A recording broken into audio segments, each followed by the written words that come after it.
Hello and welcome to my channel. My name is Kate and today I just wanted to do a quick little announcement slash TBR for a readathon that I'm going to be participating in towards the end of July. I am super excited for this readathon, so I wanted to make sure that everybody had heard about it. It is the Kingfisher Readathon that is being organized by Sarah over at Bright and Bookish. I will link their announcement video in the cards as well as in the description so that you can check out all of the details on that. The goal here is really just to pick up more books by Kingfisher. One of her recent releases, Nettle and Bone, has been getting a lot of attention and well-deserved attention, and Sarah put this together so that we could kind of introduce more people to all of the awesome fantasy and horror that Kingfisher has written. This readathon is a team-based readathon. There are 3 teams. Sarah's team is the Demonic Chickens, which is a reference to Nettle and Bone. One of the co-hosts is Kristen over at Kristen is Fully Booked. Kristen's team is the Gingerbread Army, which is a reference to the Wizard's Guide to Defensive Magic. And then I am the other co-host, and my team is the Saints of Steel, which is a much less inventive reference to the Saint of Steel series, which is one of Kingfisher's fantasy romance series, which I have been reading recently and loving. So, for this readathon, what you will do is you will pick a team that you want to join. All of the points that you get over the course of the readathon will apply to your team. Whoever gets the most points basically gets bragging rights as the winners of the readathon. There are a couple different ways to get points. The first is that there are the 5 prompts, and for each prompt that you complete, you will get your team 10 points. You can pick one book as your most anticipated read for the readathon. You do have to declare this ahead of time, so you won't be able to pick it after you've already read everything, but that book will get you an extra 20 points when you complete it. You can get an extra 50 points for completing all 5 prompts, and you get 20 points for each review that you do for your Kingfisher reads. And I know not everybody is going to be able to finish all 5 prompts within this time period, but I will say that Kingfisher's books tend to be on the shorter side. Many of her books are under 200 pages. I think even her longest are under 400, so it's not too onerous to fit in a number of these books. And I think most of her stuff reads fairly quickly, so it's also pretty easy to fit in that way. Even if you don't read all 5, any that you read still get points for your team, so it's a super easy readathon to participate in and just have fun reading more Kingfisher. Now, I'm going to be talking about the books that I have picked for each of the prompts. I'm also, towards the end, going to mention some of the Kingfisher books that I have previously read, just to give you some ideas for ones that you could also pick up. I will say in Sarah's announcement for this, they did put together some graphics that tell you exactly which Kingfisher books would count for each prompt. So that is a super easy way to take a look and find what you want your TBR to look like. Since I know I am talking about this as we get closer to the readathon. So you can throw together a TBR pretty quickly.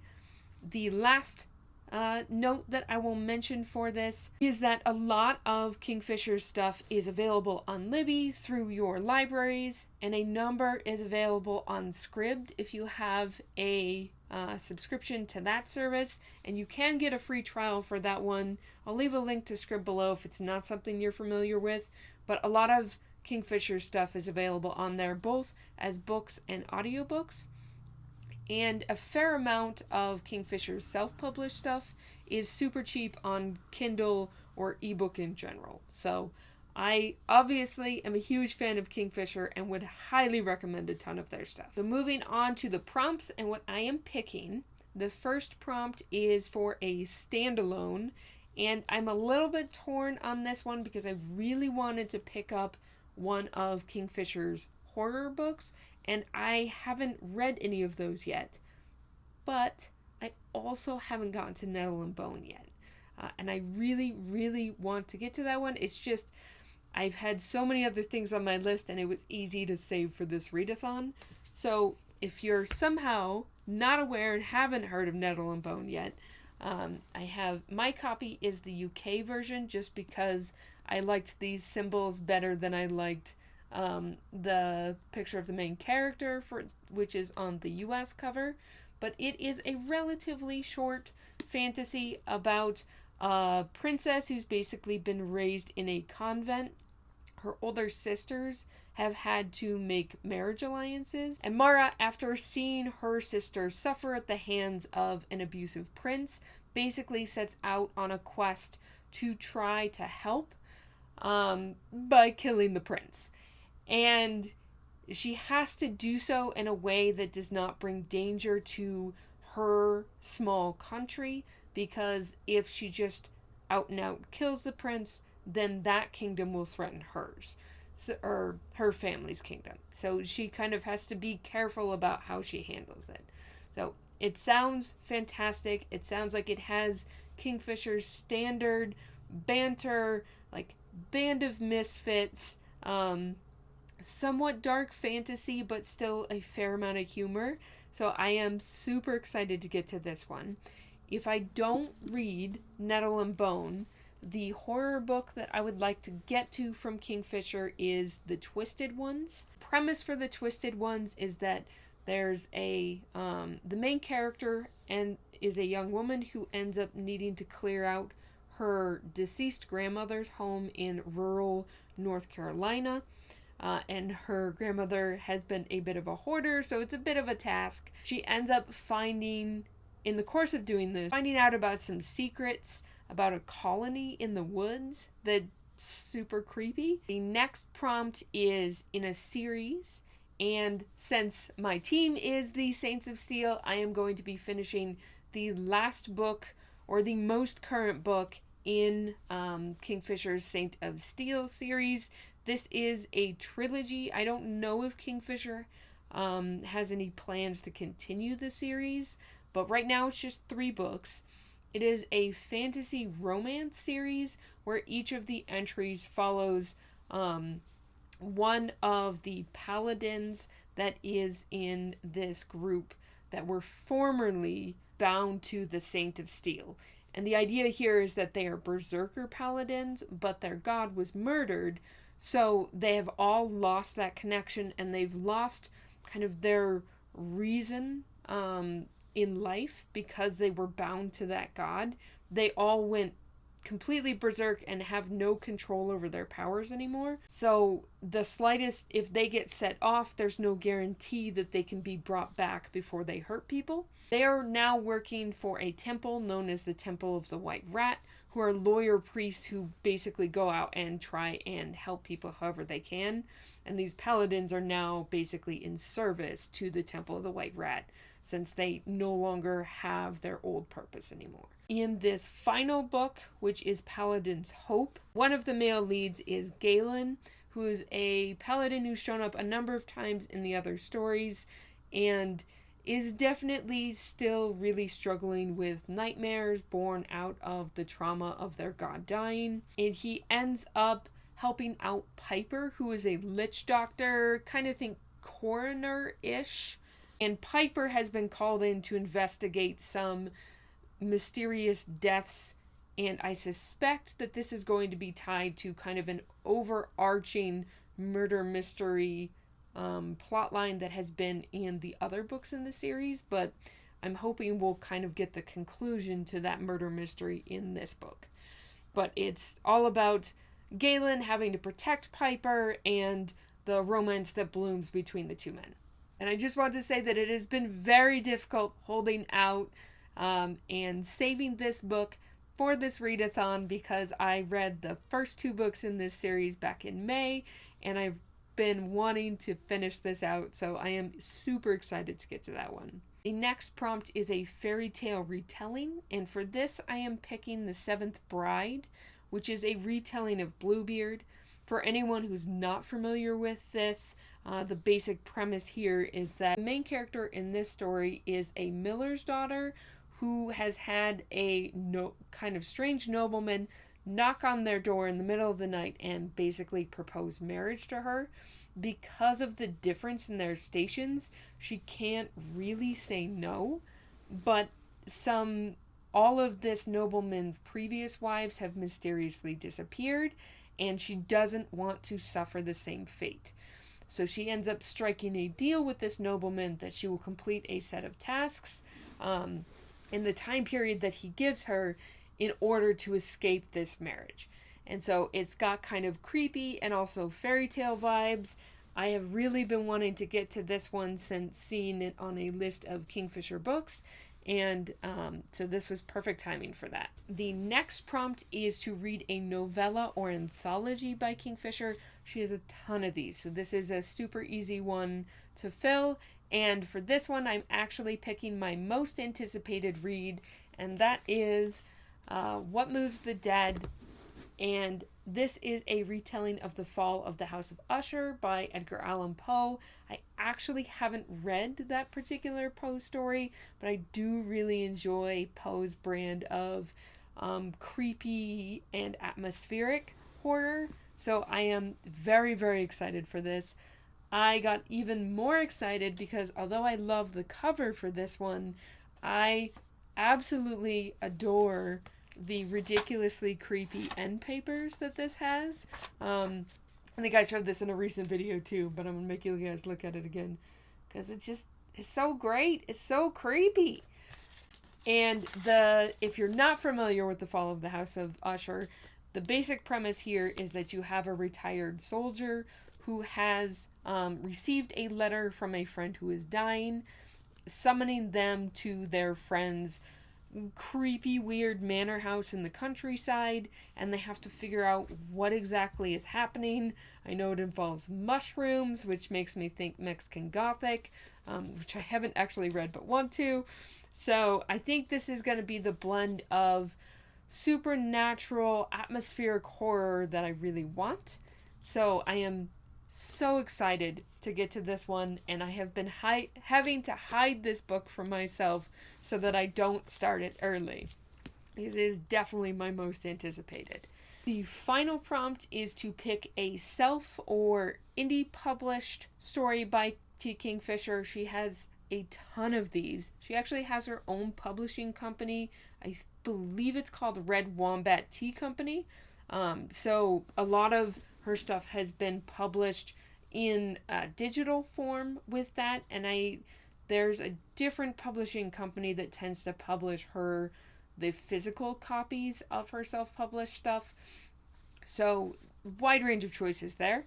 I am going to be picking 9 Goblins, which is a very short, believe it's a novella, story about a band of goblins that ends up getting stranded behind enemy lines during a war, and they basically have to make it back home again.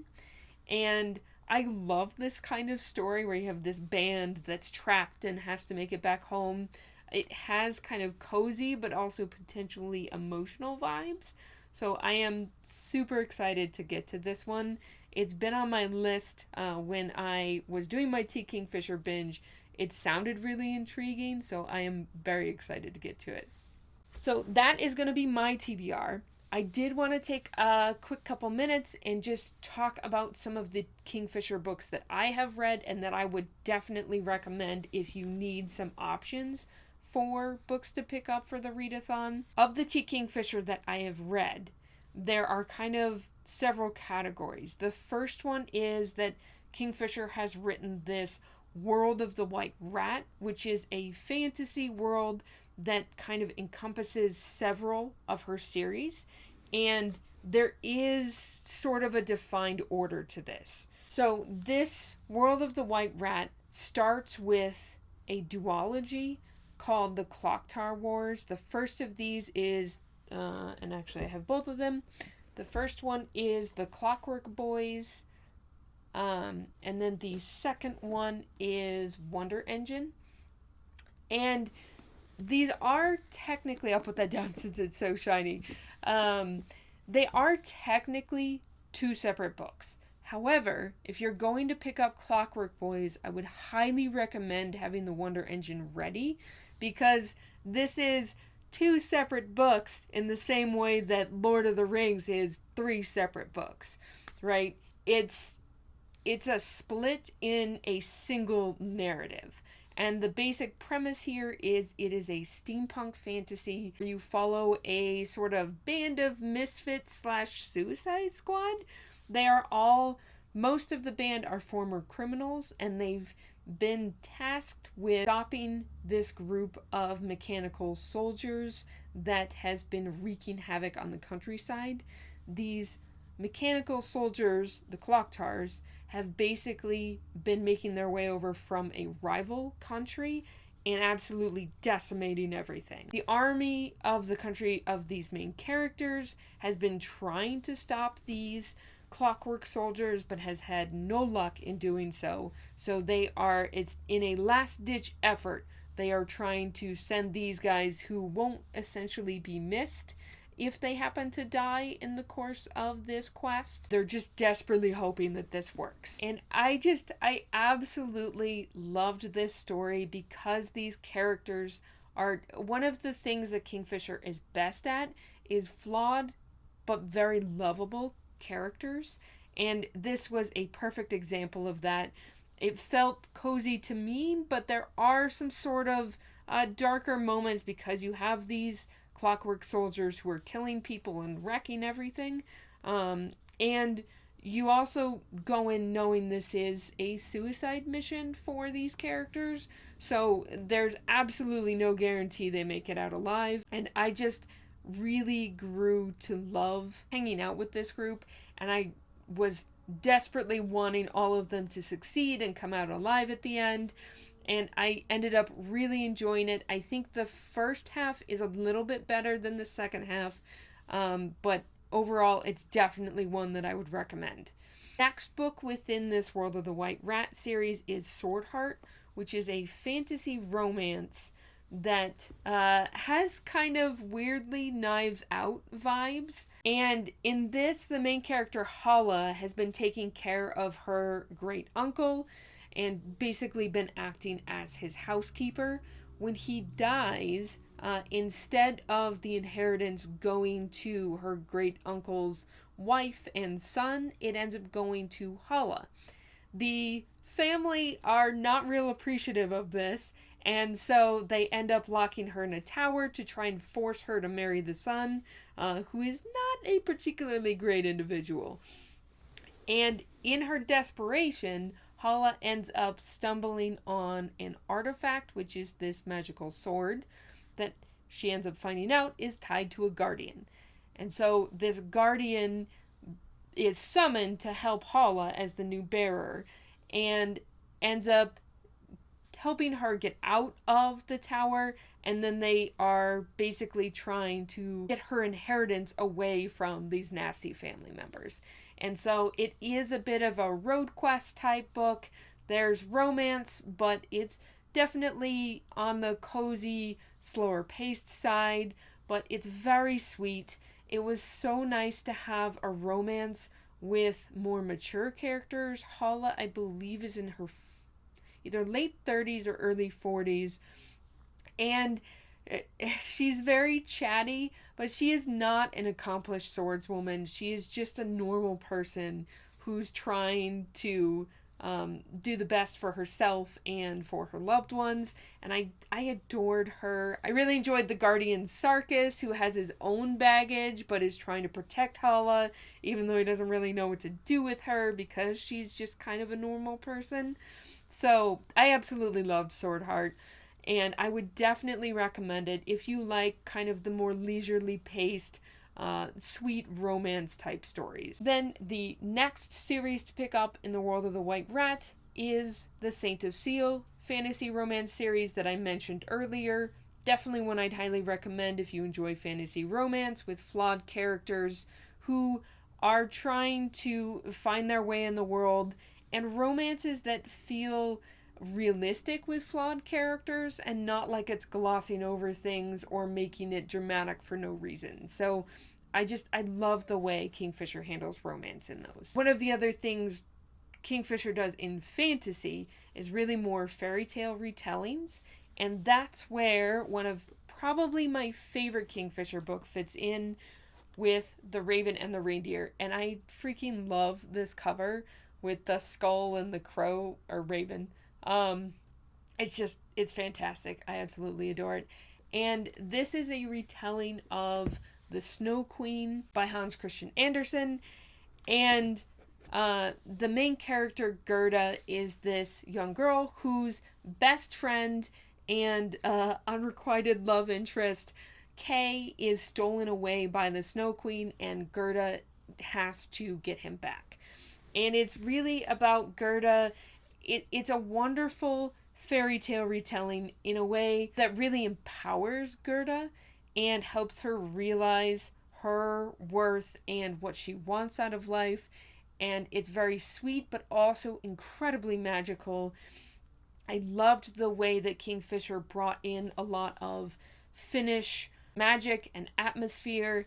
And it's just honestly, I read this in one sitting, loved it from start to finish. It does have a bit of romance, which is super cute, but I just highly, highly recommend this if you like fairy tale retellings. It's definitely one of the ones I would pick up. So those are all of the Kingfisher books that I have read. I have not read any of her horror, so I can't speak to those, but I'm really excited to use this readathon to pick up more of Kingfisher's horror and do another binge read, because May was not enough for me. I really hope that you will join us for this readathon. I think it's going to be a lot of fun, and I'm excited to see more people get into Kingfisher's writing, because she has quickly become one of my favorite authors when it comes to quirky, lovable fantasy and fairy tale retelling. I will leave links to Sarah's Discord, where the readathon is running and where there's a lot more information about it. Like I said, I'll have Sarah's announcement video in the description if you want to check that out, which I would highly recommend. And I will see you next time. Bye.